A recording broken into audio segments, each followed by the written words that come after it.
तो Marvel cinematic universe के ऐसे तीन बड़े फकअप्स जिन्होंने लिटरली फेज 4 को एमसीयू का अभी तक का लीस्ट फेवरेट फेज बना दिया मार्वल फैंस के लिए। तो फेज 4 ऑफिशियली स्टार्ट हुआ 2021 ब्लैक विडो मूवी से, जिसकी मेन थीम जो मैं मानता हूँ रही वो थी एमसीयू के मेन 6 प्राइम कैरेक्टर्स या फिर एवेंजर्स से साइड हट के न्यू कैरेक्टर्स और मल्टीवर्स के कॉन्सेप्ट को इंट्रोड्यूस कराना और इस सिनेमैटिक यूनिवर्स को और डाइवर्स बनाना। फेज 4 में ही हमें एकदम न्यू सुपर हीरोज जैसे कि Shang-Chi, Eternals, Moon Knight, Ms Marvel, She Hulk और कैंग द कॉन्करर जैसे सुपर विलन से इंट्रोड्यूस कराया गया। लेकिन इतने कैरेक्टर्स को अच्छा खासा फुटेज देने के बावजूद भी फेज 4 का जादू ऑडियंस के ऊपर थोड़ा कम चला और एवेंजर्स एंड गेम के बैटल ऑफ अर्थ के ठीक बाद से शुरू हुई फेज 4 की कहानी, जो एवरेज एमसीयू फेजेस के हिसाब से एटलीस्ट 2 सालों तक तो चलनी चाहिए थी, वो सिर्फ 1 साल में ही ब्लैक पैंथर वकांडा फॉरएवर पर खत्म हो गई। पहला रीजन जो मैं मानता हूँ वो रहा मार्वल के फकअप्स उनके वेल एस्टैब्लिश्ड कैरेक्टर्स इवन उनके न्यू कैरेक्टर्स के साथ। फेज 4 की पहली मूवी ब्लैक विडो की मेन विलन टास्क मास्टर, जो कि मार्वल कॉमिक्स में काफी जाना माना नाम है, उसे पहले मार्वल ने फोर्स जेंडर चेंज और फिर एट लास्ट मार के पूरा वेस्ट कर दिया। टास्क मास्टर जो कि कॉमिक्स में एवेंजर्स और स्ट्रीट लेवल हीरोज जैसे कि स्पाइडरमैन, पनिशर जैसे हीरोज का कॉमन एनिमी है, कई सारे मेजर कॉमिक बुक इवेंट्स का पार्ट रहा है, उसे मार्वल ने यहाँ पर काफी सस्ते में निपटा दिया। इवन फ्यूचर के लिए कोई गुंजाइश भी नहीं छोड़ी कि वो इस विलन को वापस ला पाए। देन थॉर जो कि एमसीयू का one of the most well written character है,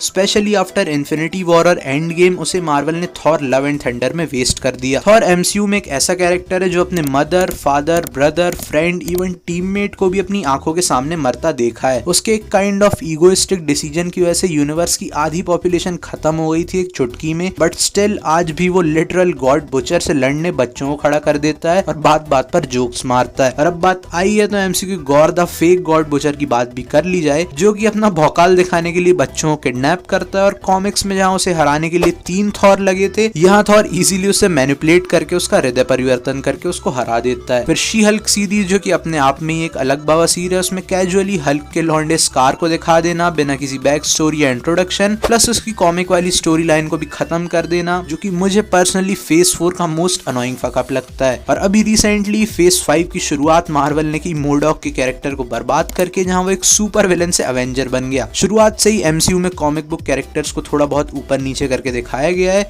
इवन काफी सारी स्टोरी लाइंस को भी चेंज किया गया है। बेस्ट एग्जांपल हमारे 6 एवेंजर्स, जिनके कैरेक्टर आर्क मार्वल ने एमसीयू में स्क्रैच से लेके, जहां कॉमिक बुक कैरेक्टर्स के मोटिवेशंस, एथिक्स और स्टाइल तो सेम रहे बट स्टोरीज डिफरेंट। अब शुरुआत में ये कहानी फेज 3 तक काफी बढ़िया चली, बट फेज 4 में मार्वल ने जैसे ही इन कॉमिक बुक कैरेक्टर्स से इनका रियल फ्लेवर छीना, जैसे गॉर से उसका रियल गॉड बुचर फ्लेवर और थॉर से उसका एक्चुअल गॉड ऑफ थंडर वाला फ्लेवर, वहीं से चीजें खराब होनी शुरू हुई। और अभी तो मैंने हल्क और अबॉमिनेशन के वेस्टेड कैरेक्टर्स के बारे में बात भी नहीं की है, जिनमें से एक वर्ल्ड ब्रेकर बनने से पहले ही स्मार्ट बन गया और दूसरा प्रॉपर सुपर विलन होते हुए भी एक काउंसलर बन गया। खैर बढ़ते हैं हमारे सेकंड पॉइंट की तरफ, जो है कमजोर villains. Gore the God butcher का खौफ थॉर लव एंड थंडर में काफी कम था उसकी कॉमिक बुक पर्सनैलिटी के हिसाब से, और कभी भी हमें उसका गॉड बुचरिंग मोड देखने ही नहीं मिला। Falcon and the winter soldier जो कि स्टिल मेरी एमसीयू की तरफ से one of the most favourite series में से एक है, उसकी मेन विलन कार्ली मॉर्गनथॉ या फ्लैग स्मैशर ऑब्वियसली अच्छे विलन साबित नहीं हुए